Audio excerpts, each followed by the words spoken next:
Bienvenue dans ce podcast sur la communication avec un enfant de cœur à cœur. Je suis Marion alias Mamoun Spirit, doula des étoiles, thérapeute de l'âme familiale. Je vous accompagne sur tout le chemin de la maternité, mais aussi sur un plan plus large, au niveau de la famille.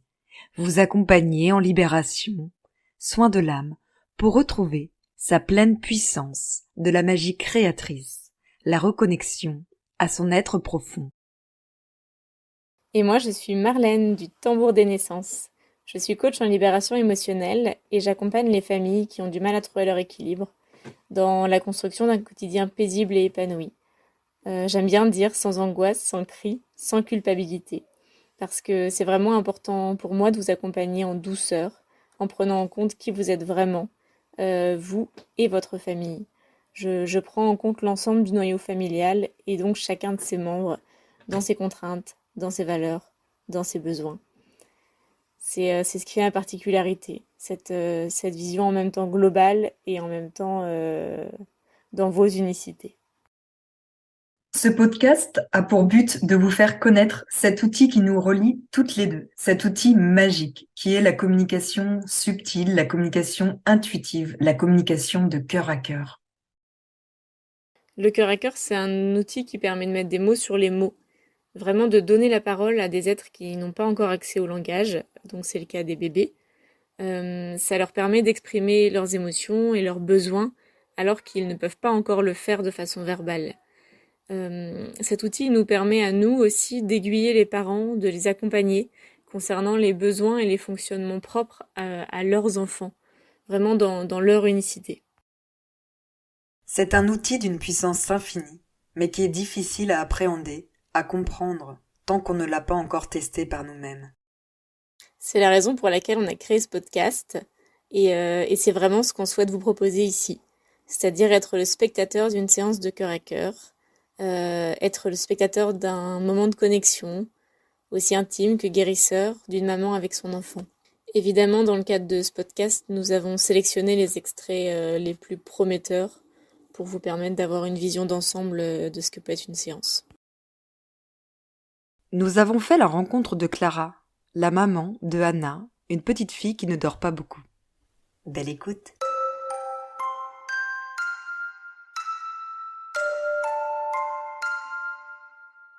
Est-ce que tu peux du coup nous repréciser un peu la situation de ta situation par rapport au sommeil du coup de ta fille et les raisons pour lesquelles tu choisis cette séance?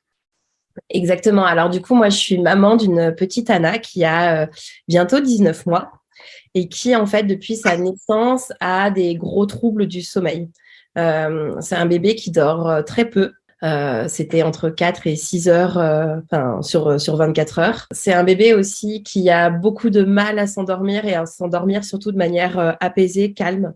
Les endormissements se font pratiquement tout le temps dans les pleurs. Là, actuellement, elle se réveille toujours la nuit, en fait. C'est pareil en hurlant, quoi. Et quand elle se réveille, ça dure entre 4 et 6 heures, en fait. Elle ne souhaite plus dormir, elle souhaite quitter sa chambre, jouer. Nous, on a essayé, en tant que parents, du coup, de mettre en place beaucoup de choses pour l'accompagner vers un sommeil plus apaisé. En fait, on n'y arrive pas. En fait, rien n'a marché. Et ce qui est vraiment très dur, du coup, pour moi, en tant que maman, c'est de ne pas comprendre ce qui va pas. Quand on travaille sur les jeunes enfants, particulièrement avant 7 ans, ils sont vraiment très très connectés, ils sont sous l'énergie de la maman. Donc sois pas surprise, on va voir aussi où ça nous mène, mais on aura peut-être aussi des choses qui vont être liées directement à toi. Bien sûr, d'accord. Alors moi, dans mon protocole, j'ai besoin du coup de vraiment me connecter en cœur à cœur clairement. Donc, si c'est OK pour toi, je m'y mets. On y va. Voilà. Pour moi, elle est OK pour discuter.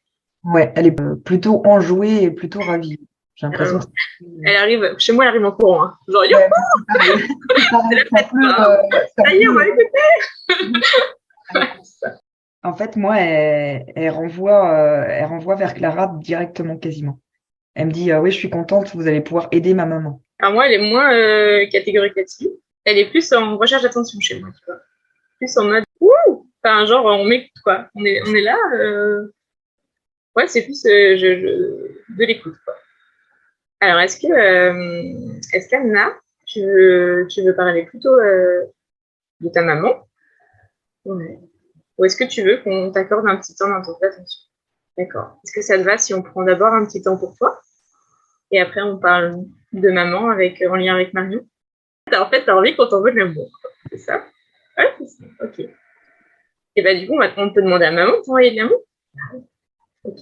Alors, est-ce que tu peux te mettre toi aussi en lien de cœur, Clara, avec ta puce et vraiment lui envoyer tout le positif, quoi. Tu vois, tout ce que tu l'aimes, toutes ses qualités, tout ce qui te rend heureuse de l'avoir avec toi tous les jours. Et vraiment en mettant de côté toute cette partie qui peut être difficile parfois au quotidien, vraiment la tendresse d'une maman, quoi. Ça, Ouais. c'était très positif. C'est très chouette. Ça brille un peu, tu vois. Enfin, c'est comme si elle était entourée d'étoiles qui brillent.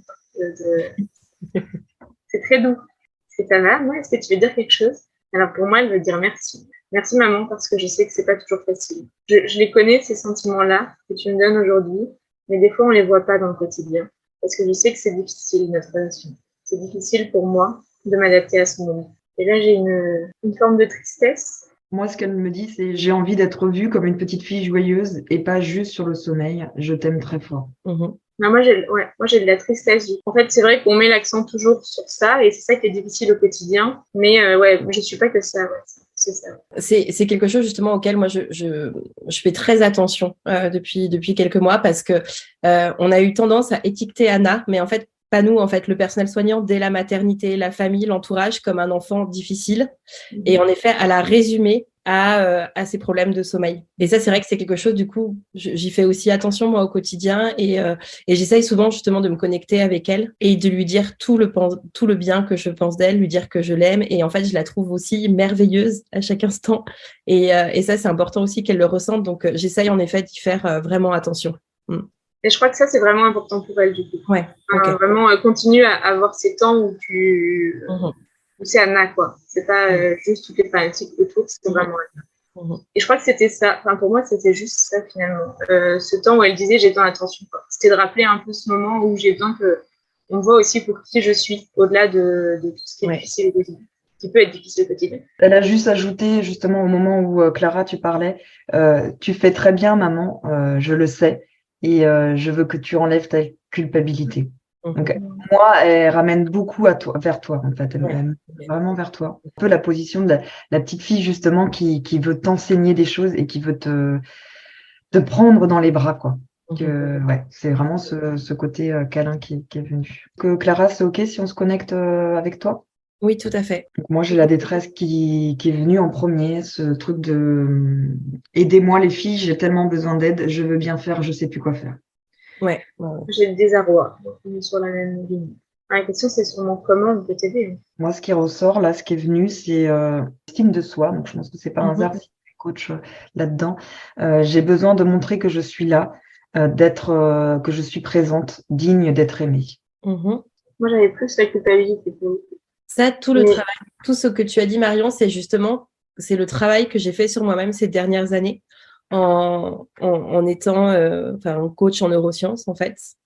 Et ça, c'est quelque chose alors, c'est toujours en cours d'acquisition, hein, mais c'est quelque chose sur lequel j'ai vraiment travaillé très profondément. Et par contre, oui, c'est vrai qu'alors l'aspect culpabilité maternelle, c'est quelque chose encore que je ressens aussi. Parce que j'ai envie d'être une maman épanouie, d'avoir une relation épanouie avec ma fille. Et c'est vrai que les difficultés qu'on rencontre au quotidien rendent les choses un peu difficiles. Donc, ouais, moi, j'ai vraiment qu'est-ce que je fais pas bien, quoi. Ouais, ça aussi. Qu'est-ce que je fais pas bien, quoi. Comme s'il y avait vraiment une notion de faire dedans, tu vois. Où cette estime de toi, elle fait quand même que tu as envie de faire bien, de mettre tout en œuvre pour que ça se passe bien.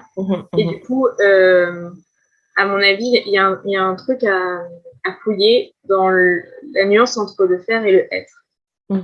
Tu vois, tu es déjà maman et tu es déjà une merveilleuse maman. Ce que tu fais, c'est pas ce que tu es. Tu vois, et c'est pas pour ce que tu fais qu'elle t'aime, c'est pour ce que tu es à l'intérieur, c'est pour ce cœur d'or en fait. Et ça ramène aussi à ce qu'elle a demandé au début, vraiment à ce que vous vous connectiez à ce que vous êtes toutes les deux en fait, ces deux âmes qui se sont incarnées ensemble dans cette vie-là. C'est vraiment pour partager quelque chose qui est complètement en dehors de se faire, quoi, tu vois, qui est vraiment beaucoup plus fort et beaucoup plus profond que juste ce que tu fais au quotidien.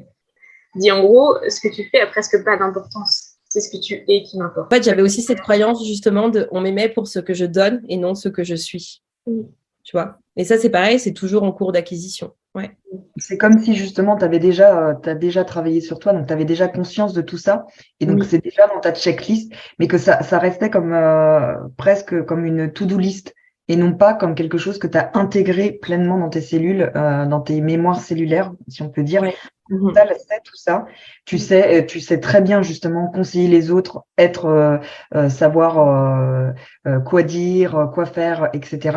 Quand tu te poses, tu sais clairement que c'est important de s'aimer, tu sais tout ça en fait. Mais l'intégration dans tes émotions, c'est comme si il y avait deux parties de toi et qu'il y a une partie, la partie petite fille, la partie émotionnelle, qui n'a pas encore pleinement intégré ces parties-là, quoi. Complètement, mais en plus, je sais que c'est un processus qui prend vraiment du temps. Quand on a pensé ça pendant une trentaine d'années, ça met pas 1 ou 2 ans à complètement partir. Et ça, c'est important, en effet, que je continue de l'intégrer, complètement. Alors, du temps, oui et non, ça peut mettre du temps, mais je pense qu'il y aurait un travail aussi de, justement, peut-être d'hypnose énergétique, un truc pour ancrer le message, en fait, pour venir parce que ton mental le sait, en fait. Et c'est comme si il n'y avait pas eu la mise à jour. Moi, ce que je ressens, c'est comme si il manquait quelque chose pour l'intégrer pleinement, en fait. En fait, c'est ce que j'exprimais avec le faire et le être. Tout à fait, on est tout à fait dans la même ligne. Vraiment, tu sais quoi faire, tu sais ce que tu as à faire pour pour t'aimer, etc. Et en fait, tu ne t'aimes quand même pas. Et donc, tu vois, il y a vraiment cette part consciente, cette part inconsciente. Et donc, autant la part consciente, c'est ce qu'il y a à faire et tu fais plein de rituels, tu fais plein de mantras, tu fais plein de trucs pour t'aimer, mais en vrai, tu t'aimes pas. Ou tu t'aimes pas assez, en tout cas. Enfin, tu vois, il y a vraiment un truc encore qui fait que l'amour de toi profond, il n'est pas encore reconnecté. Et c'est vraiment ce maillon-là pour moi qui bloque effectivement. Tu vois, tu rajoutes ça comme si, quand tu dis j'ai encore du travail à faire, ou j'ai pas encore fini, ou j'ai pas encore, comme si tu rajoutais quelque chose encore à faire. Alors que là, tu as déjà, en fait, pour moi, alors après avoir la méthode, il y a plein de méthodes qui existent, mais pour moi, justement, ce serait de demander de l'aide pour te laisser aussi porter par ça et te laisser emporter, te laisser transporter parce que tu dois recevoir et intégrer. En fait, c'est pas tant à toi la partie consciente d'aller faire quelque chose, d'aller écouter une méditation, c'est plutôt de s'ouvrir à recevoir, de s'ouvrir enfin, en tout cas, c'est ça qui me vient. Il est comment ton sommeil à toi? Inexistant. Non, j'ai comme Anna aussi, du coup, maintenant, j'ai beaucoup de mal à lâcher prise et à m'endormir. Il y a comme un effet miroir, en fait, entre vous. Ouais. Tu vois, il y a vraiment un truc où... Depuis quelques semaines, voire un mois. Avant, c'était pas le cas. Mais là, depuis un mois, complètement, Je suis en train de chercher si on aurait peut-être des astuces ou, tu vois, des choses qui te permettraient de... Parce que le message, je pense qu'on est d'accord sur le message et le fait que vraiment, il faut que tu arrives à le laisser intégrer concrètement. Comment, dans le quotidien, j'intègre ce message-là, c'est vraiment pas facile selon moi. C'est de lâcher la to-do list, quoi, et que ça ne dépend pas que de toi, d'accepter de demander de l'aide et d'aller recevoir de l'extérieur et de ne pas te rajouter une charge mentale, en fait, dans cette quête. Dans cette quête, qu'est-ce que j'ai pas encore fait, qu'est-ce que j'ai pas encore fait, qu'est-ce qu'il faut que je fasse. J'ai vraiment ce hamster mental, en fait, que je vois qui tourbillonne, là dans ta tête. Et de te dire, à un moment donné, quand on dit lâcher prise, c'est juste, c'est presque te retrouver comme une petite fille, en fait, et de te dire, moi aussi, j'ai le droit qu'on me porte et qu'il y a des solutions qui existent et qui vont être sur ton chemin. Alors moi, j'ai envie de te lire un message. La vie est un flux, un courant. Sa direction et sa force, tu ne peux pas les maîtriser. Alors laisse-toi porter. Rien n'est plus agréable que d'être comme le bouchon de liège sur l'eau. Il suit le courant, franchit les obstacles, monte au sommet de la vague et redescend. Entends bien, se laisser porter ne signifie pas être passif. Se laisser porter, c'est aller avec le flux de la vie, se laisser traverser par l'énergie de la vie, accepter de ressentir dans son corps le sens du courant et entrer en syntonie avec ce flux. Quel bonheur d'arrêter d'aller contre pour enfin aller avec. Je crois que c'est vraiment ça, en fait, le lâcher-prise. C'est juste se laisser porter par le courant. Donc, pas se mettre toute cette liste de choses à faire, pas non plus être passif et se dire les choses arriveront toutes seules, mais juste se laisser porter et agir quand tu sens que c'est le moment. En fait, c'est aussi reconnecte-toi à ton cœur, en fait, à ton intuition, à ce qu'il y a à l'intérieur, à cet instinct de maman qui te dit déjà ce que tu pourrais faire. Oui, complètement, complètement. Après, c'est ça qui est, enfin, comme je le disais, tu vois, j'ai l'impression là, pour le coup, de pas avoir d'instinct. Tu vois, enfin, vraiment, non, uniquement pour le sommeil, parce que je la comprends, en fait. Je suis quand même très souvent connectée avec elle, mais vraiment pour le sommeil, pour l'apaiser, pour l'aider, elle, à lâcher prise, pour qu'elle se sente en sécurité. Là, c'est vrai que là-dessus, je j'ai pas d'instinct, quoi. Enfin, je sais pas du tout. Alors moi, je dirais plutôt, t'es pas connecté à ton instinct. Tu vois, on a toujours, alors instinct, intuition, après on appelle il y a toujours une petite voix, il y a toujours un truc qui nous dit que, sauf qu'à un moment donné, c'est pas facile de l'écouter et c'est pas facile de l'entendre non plus. Et surtout dans ta situation où tu as plein d'avis de part et d'autre et où il y a un vrai enjeu par rapport à ça. C'est-à-dire qu'à un moment donné, là, elle dort 4 à 6 heures par nuit, tu as besoin qu'elle dorme en fait. Non, par jour, elle dort environ 2 ou 3 heures par nuit. Ouais. Ah oui, oui, bien sûr. Ouais. Enfin, oui, d'accord, oui, par 24 heures. Ouais. Non, mais ça, ouais. Enfin, en fait, donc, c'est ce qui fait qu'il y a un enjeu médical au fait qu'elle dorme, quoi. Elle a besoin de dormir pour se développer, etc. Et ça te met forcément une pression énorme, qui fait que c'est d'autant plus dur d'écouter ta voix intérieure, quoi. Et moi, il y a un autre élément qui est venu là, c'est la relation en miroir avec toi-même quand tu étais bébé et notamment avec ta maman. Alors, je ne sais pas, peut-être le papa également, mais est-ce que tu sais, du coup, toi, comment tu étais bébé et quelle est la relation que tu as avec tes parents? Moi, j'avais une relation très, très fusionnelle avec ma maman. Après, c'est vrai que j'ai pas vraiment d'éléments puisque ma maman est décédée malheureusement. Et que mon papa n'était pas présent. Enfin voilà quoi. Donc j'ai pas plus d'éléments, mais je me souviens quand même que ça m'arrivait souvent de dormir avec elle. Enfin voilà, j'avais vraiment besoin de sa présence. Ah oui, ok.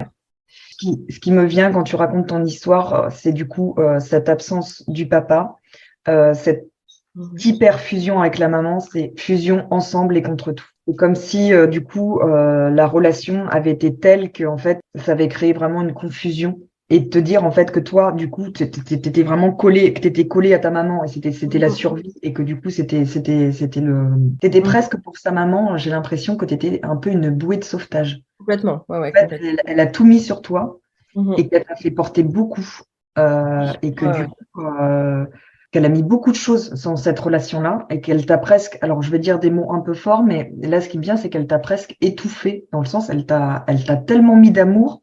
On dit qu'on peut jamais trop aimer, mais en fait, la fusion est nécessaire quand on est bébé, est nécessaire. Mais à un moment donné, le rôle du partenaire, c'est aussi de défusionner pour créer le juste équilibre. Et que là, du coup, il n'y a pas eu cet équilibre et que toi, tu t'es construit petite fille en disant, mon rôle, c'est de satisfaire quelque part ma maman, c'est d'être avec elle, de la combler. Et du coup, bah, ça fait écho dans la relation avec ta fille. Du coup, toi, avec ton partenaire, ça doit pas du tout être la même chose. Mais du coup, ta fille, elle sait pas comment se placer, quoi. Puisque j'ai continué à tirer pendant que tu parlais, avec un peu la même intention. Et il y a la carte profiter de l'instant présent qui est sortie, pardon.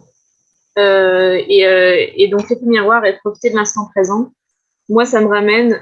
Et avec ce que dit Marion, ça me ramène vraiment au fait de te rendre, entre guillemets, ce que tu as eu avec ta maman. C'est-à-dire en fait, ta maman, Xavier, est décédée. Et donc, il y a ce manque qui est probablement là pour toi aussi. Et en fait, c'est comme si elle voulait compenser, tu vois. Et qu'il y a une part d'elle qui te dit, mais on va profiter ensemble tout le temps. Je vais être tout le temps avec maman. Je je peux pas dormir parce que quand je dors, on n'est pas ensemble, en fait. Et on Mhm. profite pas ensemble. Et maman, elle avait besoin de sa maman, elle était en fusion avec elle, et nous aussi, on va faire ça, en fait. Et je vais jamais te lâcher, maman, quoi. Tu vois, il y a vraiment ce côté, je vais pas te lâcher, quoi. Ouais, bien Je vais sûr. être avec toi tout le temps. Ok.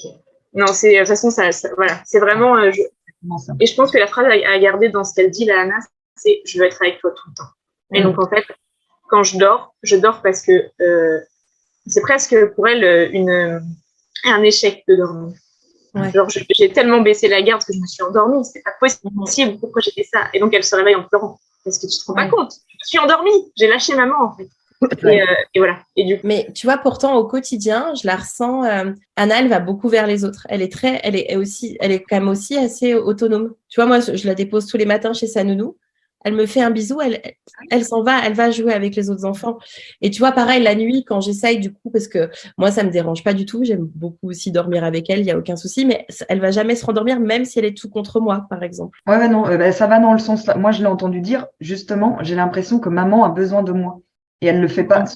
Enfin, ce que je perçois et de plus en plus, c'était l'idée dès le départ, c'est qu'en fait, elle le fait quelque part pour toi, pas pour les bonnes raisons, hein, bien sûr. On va lui expliquer. On va aussi faire un temps à la fin, justement, pour lui expliquer, pour replacer les choses. Et en fait, elle le fait parce que justement, elle a besoin, elle a l'impression que tu as besoin d'elle à tel d'accord. point qu'elle doit être tout le temps éveillée avec toi, et ça rejoint exactement ce qu'a dit Marlène, et à quel point aussi on peut perdre sa maman du jour au lendemain, et que, et que toi, le fait que tu aies perdu ta maman et que vous étiez très proches, ça a laissé un trou dans ton cœur, quelque chose de... Là, je sens qu'il y a une blessure qui n'est pas refermée. Et du coup, elle essaye, en fait, elle, c'est la petite fille, ta fille, elle essaye, pour l'amour qu'elle a pour toi, de combler, en fait, ça. Et sauf qu'en fait, on peut pas, c'est pas de cette façon-là qu'elle va le faire. Et du coup, elle est tournée en voulant bien faire qu'elle ne dort pas, en fait. Moi, c'est ça qui.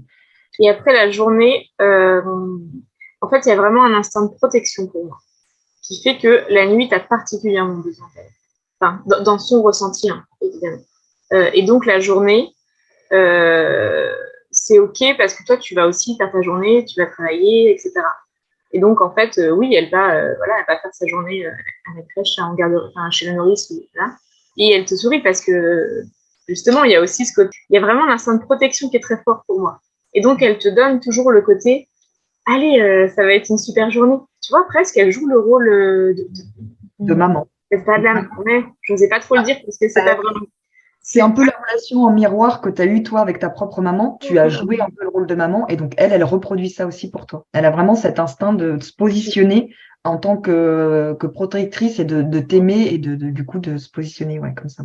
L'idée pour moi, c'est vraiment de lui expliquer ta relation avec ta maman, que oui, elle te manque, tu vois, de mettre des mots en fait sur tout ça, mais que c'est une relation différente, que Anna, elle n'est pas ta maman, elle est ta fille. Et aussi l'intérêt et l'utilité du sommeil est pour elle et pour toi en fait. Et ce truc de, en fait, si tu dors pas aujourd'hui, ben peut-être tu vivras moins longtemps aussi parce que tu seras vraiment trop fatigué. Et donc si on veut profiter le plus longtemps possible ensemble, c'est aussi aujourd'hui en faisant là pour le coup ce qu'il faut quoi. Tu vois. Ouais, et là elle est très enthousiaste que tu lui expliques. Là c'est pas nous du tout. Hein. Ah, pour moi c'est pas nous du tout. C'est vraiment. Ok. Je te laisse faire. Juste, t'as eu une réaction, Anna? Elle avait l'air contente et le seul truc qu'elle m'a dit, c'est qu'il faut aussi que maman, elle en soit convaincue. Moi, j'ai eu une forme de compassion. Et après, d'abord, je me sens très concernée, très à l'écoute. Ensuite, vraiment une part de compassion. J'imagine que c'est le moment où tu as parlé de ta maman, ta relation avec ta maman. Et après, elle m'a dit, OK, mais il faut que j'intègre. Comme s'il fallait un petit temps d'intégration. C'est un truc qu'elle peut intégrer dans le minute. Alors Clara, je vais t'inviter à fermer les yeux, à te laisser bercer par ma voix, à laisser simplement être. Tu respires à ton rythme et tu peux relâcher, laisser infuser toute la séance, tous les mots qui ont été dits. Et je vais parler aux parts inconscientes de toi, à ta petite fille intérieure, mais également à ta fille. Et je fais également venir ta maman dans ce moment de partage. Car ce thème vous concerne toutes les trois. Toutes les trois. 3 belles petites filles, 3 belles âmes, car nous sommes toujours petites filles quelque part à l'intérieur de nous-mêmes. Et ta maman veut te dire, Clara, que de là où elle est, elle t'aime très fort. Elle t'aime tellement fort et elle est tellement fière de toi.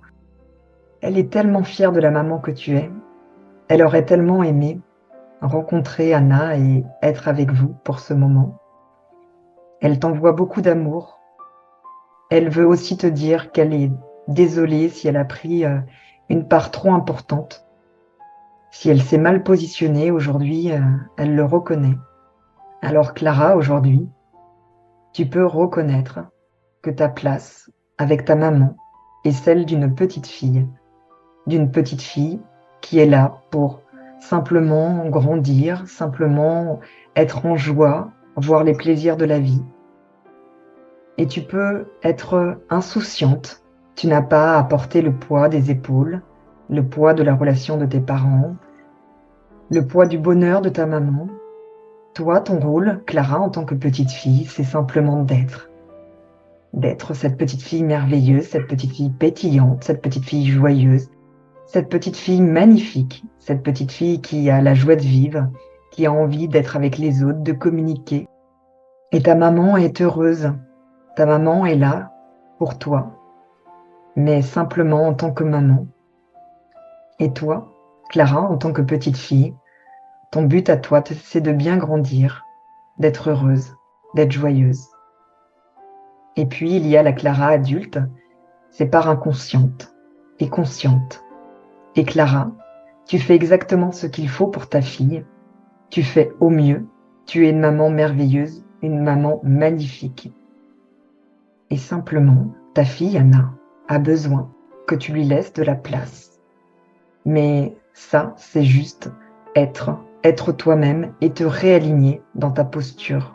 Prendre conscience que tu as simplement besoin de laisser écouler, de laisser libre cours à ce qui se passe. Et Anna, ta maman a besoin également de dormir la nuit, car c'est très important, que ce soit pour toi, que ce soit pour elle. Ta maman, elle t'aime d'une force incroyable et elle a besoin de temps de pause. Et toi, Anna, petite fille, tu n'as pas besoin d'être dans ce rôle de protection pour ta maman, car ta maman, elle va bien, elle est sur son chemin de guérison. Et ta maman, elle a besoin que toi, tu sois en tant que petite fille, c'est-à-dire une petite fille joyeuse, lumineuse, insouciante, qui gère ses temps de petite fille et qui est là pour profiter de sa maman la journée, le soir, quand elle rentre du travail, le week-end. La nuit, c'est fait pour dormir, pour bien dormir. Alors, toutes les deux, Clara, Anna, dans les jours, dans les semaines à venir, vous allez mettre tout en œuvre pour apporter les modifications, les éléments nécessaires, à vous replacer toutes les deux à la bonne place et à vous replacer toutes les deux avec cet amour, avec cette confiance et ce sommeil qui va venir, sachant que de là où vous êtes, il y a Clara, ta maman, qui veille sur vous deux et qui vous envoie, qui est en lien avec cet amour, cette protection, mais juste la protection juste. Tu peux respirer doucement et à ton rythme, Clara, revenir ici et maintenant, en ouvrant les yeux et en te sentant bien. Ça va, Clara? Oui, je me sens bien. J'aimerais bien terminer en lien avec ce que vient de faire Marion, par une forme de reconnaissance. Est-ce que tu peux visualiser ou penser à ta maman? Et c'est quoi son prénom à ta maman? Françoise. Okay. Est-ce que tu peux lui dire, en la regardant, je me reconnais comme ta fille, Françoise? Si c'est possible pour toi, ce serait génial que tu le dises à voix haute. Ok, d'accord. Je me reconnais comme ta fille, Françoise. Est-ce que tu peux faire la même chose en visualisant Anna et en lui disant, je te reconnais comme ma fille, Anna. Je me positionne comme ta maman, Anna. Je te reconnais comme ma fille, Anna. Je me positionne comme ta maman. Je me positionne comme ta maman, Anna. On arrive à la fin de cette séance. Est-ce que ça va pour toi, Clara? Tout va très bien. Je vous remercie. Ben, merci à toi pour ta confiance. Merci à toi. Et puis, on reste, si tu as si t'as des réflexions ou des choses qui te viennent ou des questions, n'hésite pas à nous recontacter. Ce qu'on a fait, donc le temps d'intégration d'hypnose, ça peut agir du coup la nuit. L'important, si tu peux aujourd'hui, c'est de boire, d'être pas mal hydraté. Parce qu'en fait, D'accord, ça ok. va venir libérer. Donc, c'est possible des fois d'avoir quelques petits effets secondaires. Si tu as un doute, tu peux me contacter, mais sinon, c'est tout à fait normal et c'est signe de libération. Et pour accompagner le processus, il y a juste à boire de l'eau. Et puis, et si tu peux te reposer, mais là, je ne sais pas si tu as un moment dans la journée. Si, c'est prévu. Ouais, tout à fait. Et c'est possible aussi que la nuit soit pire pour Anna. Et c'est OK. En fait. C'est possible qu'il y ait plutôt un temps pour rééquilibrer. En fait, parfois, il y a un temps où ça s'empire pour ensuite s'améliorer. Donc, pas de panique si pendant 1 ou 2 nuits, ça c'est plutôt moins bien. Merci beaucoup. Merci Clara. Merci vraiment à vous deux.